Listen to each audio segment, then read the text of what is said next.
preliminary statement is based on reports that the ECC has received from 496 out of 498 rapid response observers deployed to polling places proportionally nationwide as of 5 p.m. on October 11, 2017. The ECC deployed 2,170 trained and accredited observers, including 170 mobile observers and 2,000 polling place observers deployed in all 73 districts. Of the 2,000 observers, 832 are systematically deployed as rapid response observers, 498 of which are deployed based on the proportional distribution at districts.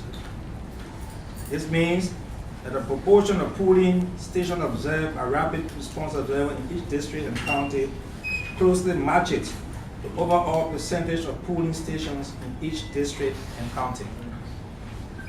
This proportional deployment enables the ECC to comment on the process nationally, drawing on data points from every district of the country.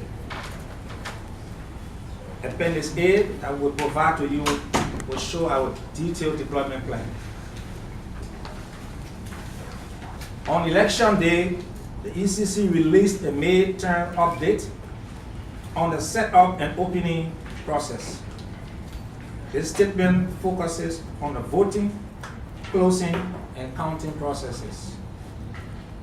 Figures reported reflect percentages of polling places observed and do not reflect all polling places across the country, but do provide credible and reliable data on the electoral process. Key findings.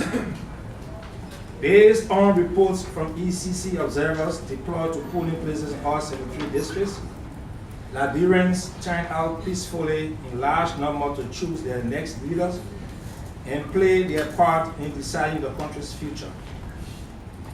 ECC observers witnessed Liberians casting their ballots despite challenges. This includes issue with the final registration roll, the FRR, long queues, and polling places that close at 6 p.m. with voters still waiting to vote. While technical and administrative lapses made this process more difficult for voters, Liberians demonstrated their commitment to exercising their right to vote by turning out in large numbers, enduring the long queues, and peacefully engaging in the polls. ECC observers monitor the entire election day process in their assigned polling places, starting with the setup and continuing through the counting process and the announcement of the results. They reported using a unique observation checklist and coded text messages to a central database system at the ECC National Information Center. Within their polling place, ECC observers witnessed NEC staff generally following voting procedures. In 97% of polling places observed, voters were always asked to present their voter registration card before being allowed to vote. ECC observers in 96% of polling places reported that the ballot papers were always stamped before being handed to the voters. In 99% of polling places observed, the voting screen was placed in a way that guaranteed the secrecy of the vote.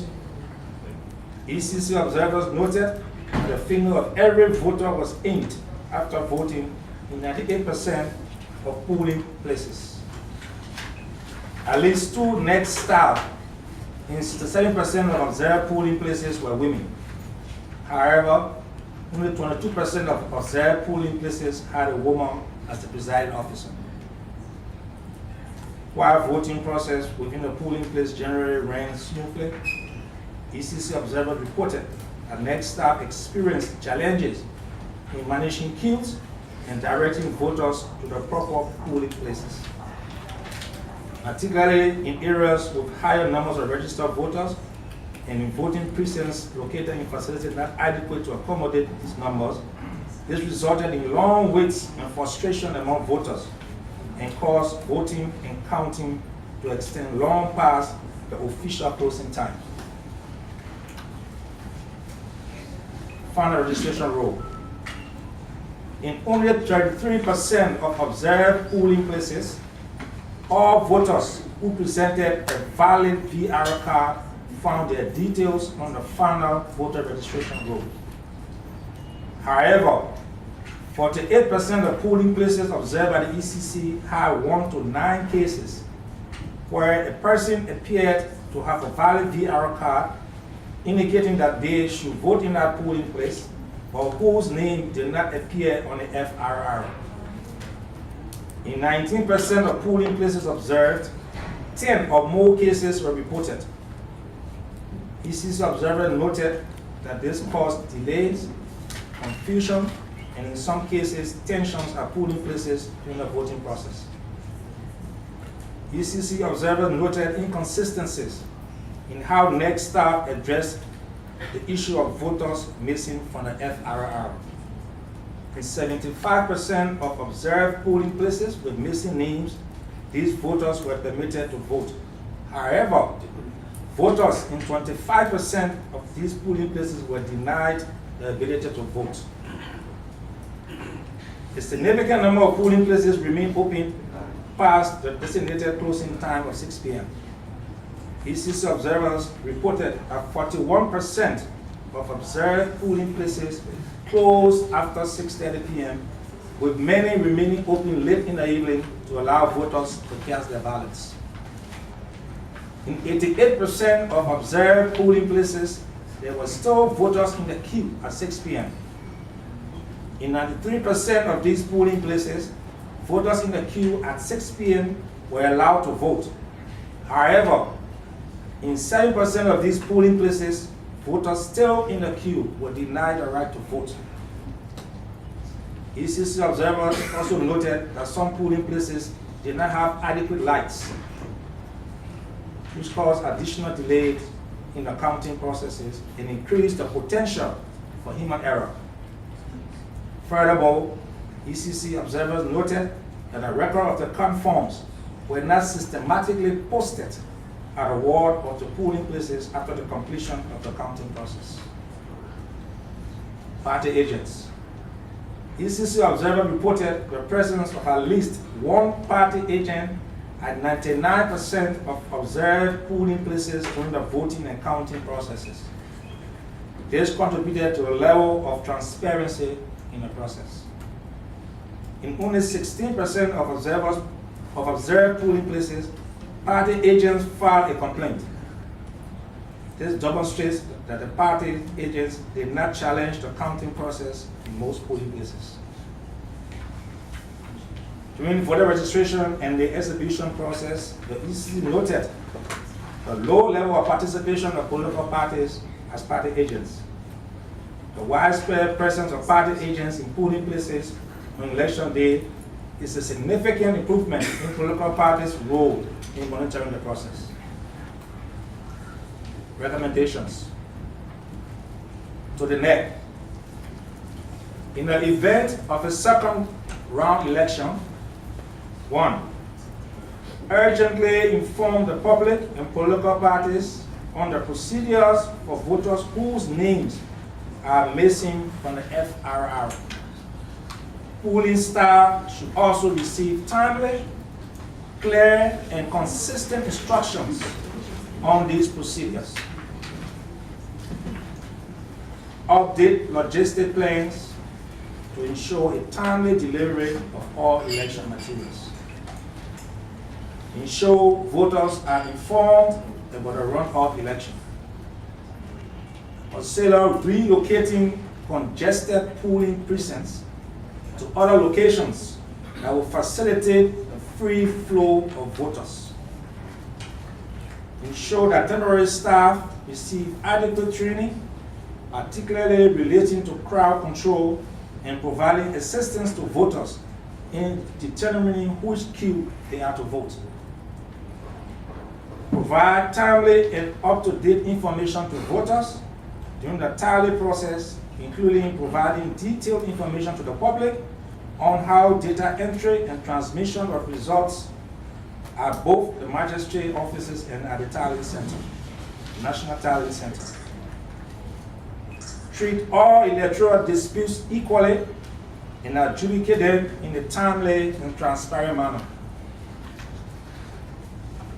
Publicly provide polling place level results in a machine-readable format in a timely manner as a measure of transparency. Reconsider the allocation of ballot papers per polling place to better fit the actual number of registered voters in that polling place. Accredit organizations to observe rather than individuals. This only reduces the burden on the NEC to produce accreditation badges for individual observers, but also allow observer groups to more effectively recruit and, if needed, replace observers during the election.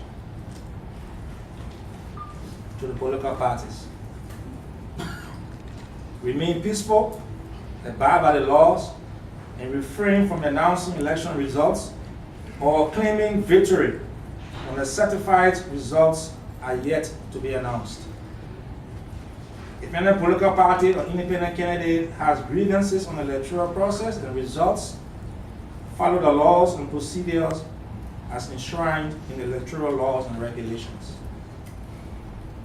In the event of a runoff election, the ECC encourages the contesting political parties to deploy trained agents to observe the voting, closing, counting, and tallying of results, and to properly document their findings, and in no time interfere with the process. To the Supreme Court, expeditiously adjudicate all electoral-related petitions, disputes, and grievances. To the police, continue to demonstrate neutrality and professionalism in dealing with electoral-related matters. To the media, continue to demonstrate a high degree of professionalism on how it reports on the results of the elections. Remain conflict sensitive in reporting on all electoral disputes. To civil society, continue to engage citizens to remain peaceful during the announcement of results, and if there is a second round, to provide civic education to citizens to participate peacefully to ensure a smooth political transition. The work of the ECC is done in partnership with the National Democratic Institute with funding from USAID and Open Society Initiative for West Africa, USIWA. Thank you.